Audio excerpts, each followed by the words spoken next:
क्या उत्तराखंड के नौजवान की जिंदगी में एक नई रोशनी पैदा होगी? क्या मेहनतकश किसान अपनी लहलहाती फसलों का उचित मुआवजा उसे मिल पाएगा? क्या उत्तराखंड की हमारी बहनें जो महा महंगाई की शिकार हैं, क्या वो इससे निजात पा पाएंगी? क्या उत्तराखंड के बहादुर सैनिक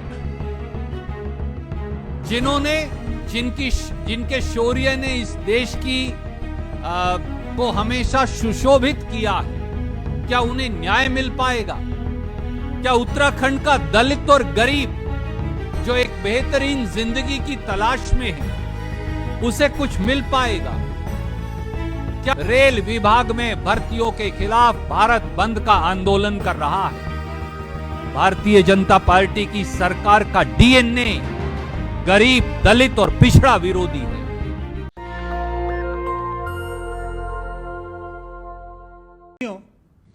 आपने देखा होगा कि तीन तिगाड़ा काम बिगाड़ा वाली सरकार ने उत्तराखंड को कहां लाके खड़ा कर दिया। दो चीजों में उत्तराखंड को देश में नंबर 1 बनाया। एक तो बेरोजगारी में 2021 में सारे राज्यों में उत्तराखंड को नंबर 1 बनाया इन तीन तिगाड़ा काम बिगाड़ा वाली सरकार ने। और दूसरा, महंगाई, जो सीपीआई का डेटा है, इन्फ्लेशन की दर है, महंगाई की दर है, उत्तराखंड में 2020-21 में राष्ट्रीय औसत से 30% ज्यादा थी। तो उत्तराखंड की तीन तिगाड़ा काम बिगाड़ा की सरकार ने 2 स्वर्णिम अचीवमेंट्स किए हैं। और ये वह सरकार है जिन्होंने धर्म नगरी कुंभ में, जब कुंभ का मेला चल रहा था, हरिद्वार में घोटाले किए। यह वह सरकार है जिसके मुख्यमंत्री जो पहले वाले हैं वो तो बिना मैच खेले ही रिटायर्ड हर्ट हो गए। दूसरे वाले मुख्यमंत्री कहां हैं उत्तराखंड में, किसी को नहीं पता। और तीसरे खनन प्रेमी मुख्यमंत्री, और उन्हीं के जो रिटायर हर्ट हुए वो कह रहे हैं कि हमारा तो मुख्यमंत्री चौथा भी तैयार है। मुझे ये समझ में नहीं आता कि ये मुख्यमंत्री की प्रयोगशाला क्यों देवभूमि को बनाना चाहते हैं, क्यों उत्तराखंड के युवाओं को रोजगार से महरूम करना चाहते हैं। इस संदर्भ में हमने एक पॉजिटिव कैंपेन चलाया जिसका नाम है 4 धाम 4 काम उत्तराखंडी स्वाभिमान। इस कैंपेन के बारे में विस्तार से बात श्री सुरजेवाला जी आपके सामने रखेंगे और बताएंगे आप सभी लोगों को कि किस तरह इस कैंपेन के जरिए हम उत्तराखंड के युवाओं, उत्तराखंड की महिलाओं को रोजगार, महंगाई और भ्रष्टाचार से मुक्त कराने का काम करेंगे। क्या उत्तराखंड का यह चुनाव देवभूमि के लिए एक नए सूर्य का उदय लेकर आएगा? क्या उत्तराखंड के नौजवान की जिंदगी में एक नई रोशनी पैदा होगी? क्या मेहनतकश किसान अपनी लहलहाती फसलों का उचित मुआवजा उसे मिल पाएगा? क्या उत्तराखंड की हमारी बहनें जो महा महंगाई की शिकार हैं, क्या वो इससे निजात पा पाएंगी? क्या उत्तराखंड के बहादुर सैनिक जिनके शौर्य ने इस देश की को हमेशा सुशोभित किया है, क्या उन्हें न्याय मिल पाएगा? क्या उत्तराखंड का दलित और गरीब जो एक बेहतरीन जिंदगी की तलाश में है, उसे कुछ मिल पाएगा? क्या उत्तराखंड का यह चुनाव देवभूमि के लिए एक नए सूर्य का उदय लेकर आएगा? क्या उत्तराखंड के नौजवान की जिंदगी में एक नई रोशनी पैदा होगी? क्या मेहनतकश किसान अपनी लहलहाती फसलों का उचित मुआवजा उसे मिल पाएगा? क्या उत्तराखंड की हमारी बहनें जो महा महंगाई की शिकार हैं, क्या वो इससे निजात पा पाएंगी? क्या उत्तराखंड के बहादुर सैनिक जिनके शौर्य ने इस देश की को हमेशा सुशोभित किया है, क्या उन्हें न्याय मिल पाएगा? क्या उत्तराखंड का दलित और गरीब जो एक बेहतरीन जिंदगी की तलाश में है, उसे कुछ मिल पाएगा? क्या उत्तराखंड का यह चुनाव देवभूमि के लिए एक नए सूर्य का उदय लेकर आएगा? क्या उत्तराखंड के नौजवान की जिंदगी में एक नई रोशनी पैदा होगी? क्या मेहनतकश किसान अपनी लहलहाती फसलों का उचित मुआवजा उसे मिल पाएगा? क्या उत्तराखंड की हमारी बहनें जो महा महंगाई की शिकार हैं, क्या वो इससे निजात पा पाएंगी? क्या उत्तराखंड के बहादुर सैनिक जिनके शौर्य ने इस देश की को हमेशा सुशोभित किया है, क्या उन्हें न्याय मिल पाएगा? क्या उत्तराखंड का दलित और गरीब जो एक बेहतरीन जिंदगी की तलाश में है, उसे कुछ मिल पाएगा? क्या उत्तराखंड का यह चुनाव देवभूमि के लिए एक नए सूर्य का उदय लेकर आएगा? क्या उत्तराखंड के नौजवान की जिंदगी में एक नई रोशनी पैदा होगी? क्या मेहनतकश किसान अपनी लहलहाती फसलों का उचित मुआवजा उसे मिल पाएगा? क्या उत्तराखंड की हमारी बहनें जो महा महंगाई की शिकार हैं, क्या वो इससे निजात पा पाएंगी? क्या उत्तराखंड के बहादुर सैनिक जिनके शौर्य ने इस देश की को हमेशा सुशोभित किया है, क्या उन्हें न्याय मिल पाएगा?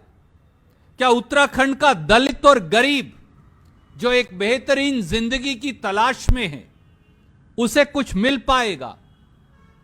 क्या उत्तराखंड की यह देवभूमि, चार धामों की यह भूमि, जहां आकर दुनिया का हर व्यक्ति नतमस्तक हो जाता है, उस देवभूमि की भव्यता, उसका सौंदर्य, उसका पर्यावरण, उसकी बेहतरी, क्या ये दोबारा उसकी बहाली हो पाएगी? आज सवाल ये है।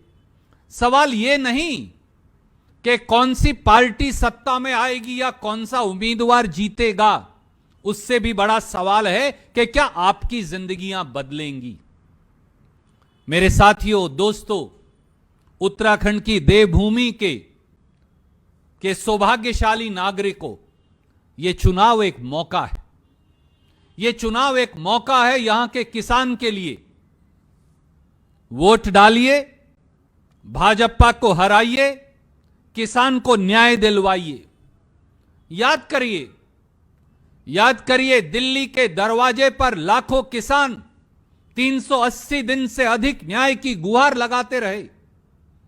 700 से अधिक किसान, जिसमें उत्तराखंड का किसान भी शामिल था, उसने वीर गति प्राप्त की, वो शहीद हो गए। भारतीय जनता पार्टी की अहंकारी सरकार ने कील और नश्तर बिछा दिए। भारतीय जनता पार्टी की जालिम और जाबर सरकार ने लाठियां और अश्रु गैस के गोले किसानों पर चलाए। भारतीय जनता पार्टी की जालिम सरकार ने किसानों से बात करने से इनकार कर दिया। धरती से सोना पैदा करने वाले किसान को, गरीब मजदूर को, दलित भाइयों को कभी गुंडा कहा गया, कभी नक्सलवादी कहा गया, कभी उग्रवादी कहा गया, और आखिर में उत्तर प्रदेश में तो लखीमपुर खीरी में देश के गृह राज्य मंत्री के बेटे ने जीप से उनको रौंद कर मार डाला।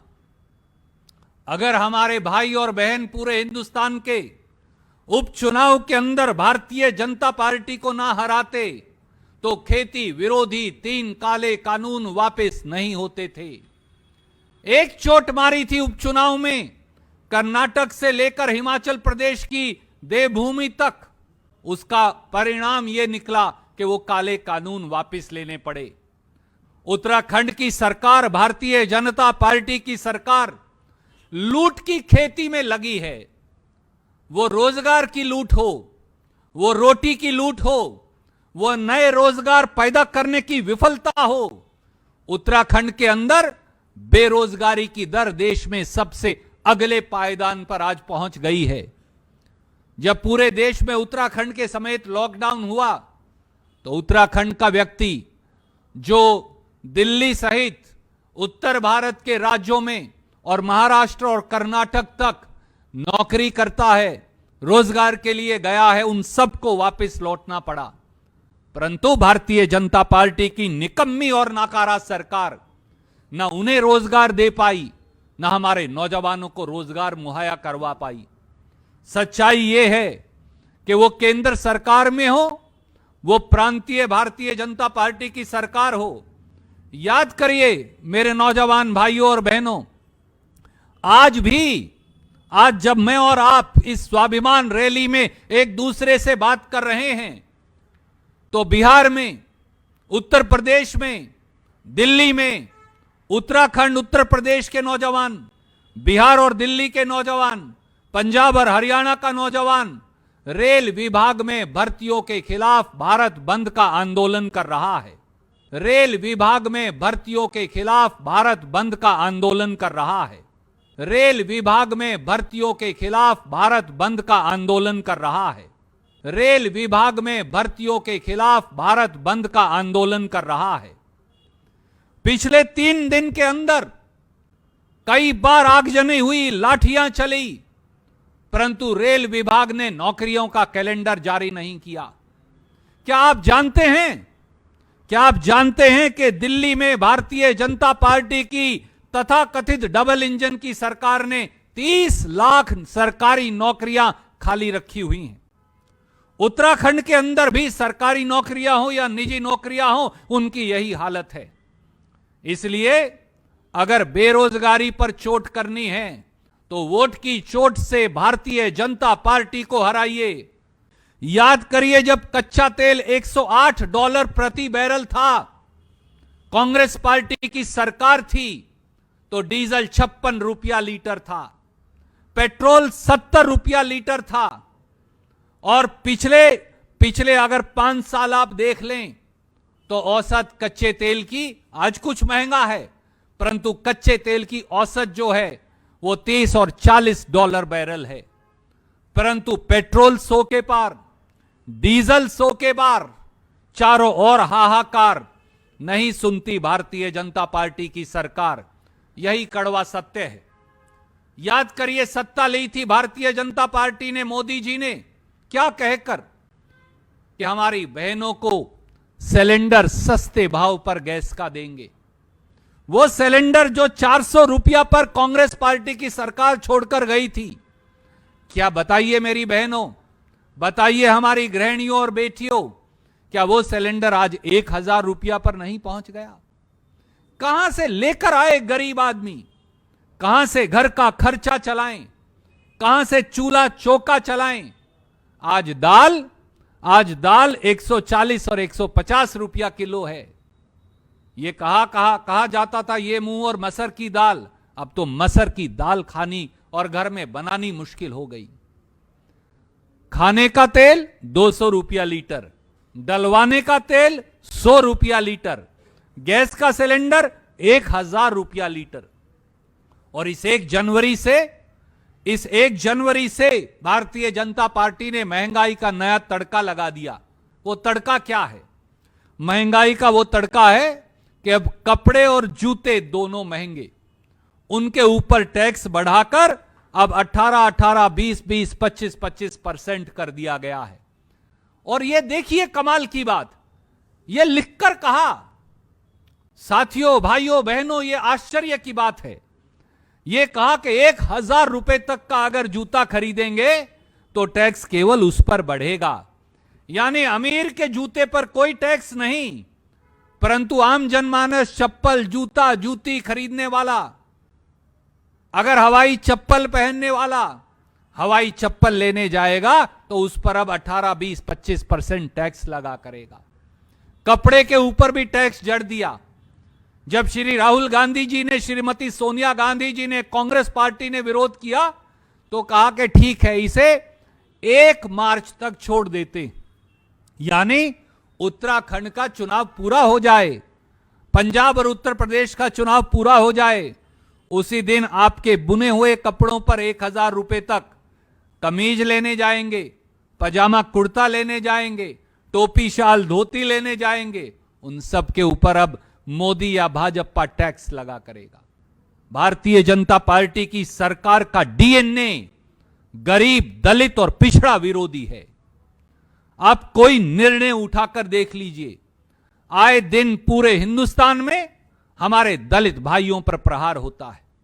आए दिन पूरे हिंदुस्तान में पिछड़े वर्गों के आरक्षण पर हमला बोला जाता है।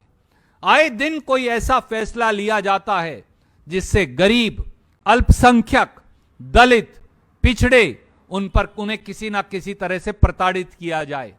और तो और छोड़ दीजिए, हमने ये एक निर्णय किया था कांग्रेस की सरकार में कि दिल्ली की सरकार का बजट हो जो 1 तारीख को आएगा, या उत्तराखंड की सरकार का बजट हो, या किसी और प्रांत की सरकार का बजट हो, उसमें जनसंख्या के अनुपात के आधार पर दलितों और पिछड़ों के लिए अलग बजट रखना पड़ेगा। पहला निर्णय भारतीय जनता पार्टी की सरकार जब दिल्ली में आई और उत्तराखंड में आई, उन्होंने कहा कि हम SC, ST सब प्लान की स्कीम लागू नहीं करेंगे। तो अब सरकार की मर्जी है, गरीब को आरक्षण के अनुपात पर फायदा दे तो दे और न दे तो न दे। ये तो वो लोग हैं, ये तो वो निकम्मी और नाकारा भारतीय जनता पार्टी की उत्तराखंड में सरकार है। इन्होंने तो देवस्थानम बोर्ड बनाकर भगवान को भी नहीं बख्शा। जो देते हैं भगवान को धोखा, इंसान को क्या छोड़ेंगे। आखिर में 4.25 साल तक संघर्ष हुआ। उत्तराखंड के लोगों ने संघर्ष किया, हमारे पुजारी भाई बहनों ने, संत महात्माओं ने संघर्ष किया। यह उसका परिणाम था कि चुनाव के ऐन मौके पर केवल वोट की राजनीति के चलते उन्हें देवस्थानम बोर्ड का निर्णय वापस लेना पड़ा। नहीं तो 4.25 साल तक उत्तराखंड की अहंकारी सरकार ने निर्णय वापस नहीं लिया। मेरे साथी ने कहा 3 तिगाड़ा काम बिगाड़ा। भारतीय जनता पार्टी का तो यह काम ही रहा है। वो दिल्ली हो या उत्तराखंड, मुख्यमंत्री बदलना, हमारे खनिजों को लूटना, हमारे खजाने का दोहन करना, यह भारतीय जनता पार्टी का रास्ता रहा है। और सबसे नए प्लेयर जो आए हैं, उनका काम है खनन माफिया को संरक्षण देना। मुझे लगता है उनका नाम भी बदल देना चाहिए और बदलकर उन्हें खनन माफिया के सरताज का उनको नया पुरस्कार दे देना चाहिए, क्योंकि उनका काम मुख्यमंत्री बदलना है। हमारा काम उत्तराखंड को नवनिर्माण के रास्ते पर ले जाना है। उनका काम लूटना है, हमारा काम बनाना है। उनका काम रोजगार छीनना है, हमारा काम रोजगार देना है। उनका काम महामहंगाई देना है, हमारा काम महंगाई से निजात दिलवाना है। उनका काम सैनिकों के शौर्य का अपमान करना है, हमारा काम सैनिकों के अधिकारों को दोबारा से बहाल करवाना है। उनका काम गृहिणियों की रोटी छीनना है, गरीब की रोटी छीनना है, हमारा काम सबके हाथ में काम और रोटी देना है। यही भारतीय जनता पार्टी और कांग्रेस में अंतर है। इसलिए मेरी हाथ जोड़कर आपसे विनती है, आइए हाथ से हाथ मिलाइए, हाथ में हाथ से हाथ बढ़ाइए और आगे मिलकर एक नए उत्तराखंड का निर्माण करिए। आपकी वोट एक नए सशक्त उत्तराखंड का निर्माण करेगी। इस संकल्प के साथ मैं मेरी वाणी को विराम दूंगा। बहुत बहुत शुक्रिया। जय हिंद, नमस्कार। नेशनल दस्तक की आपसे गुजारिश है कि अगर इसको बचाना चाहते हैं तो नेशनल दस्तक को सब्सक्राइब करने के लिए रेड कलर के सब्सक्राइब बटन को दबाएं, फिर बेल आइकन की घंटी दबाएं। नेशनल दस्तक को बचाने के लिए बहुत जरूरी है कि हर खबर को शेयर करें, लाइक करें, कमेंट जरूर करें।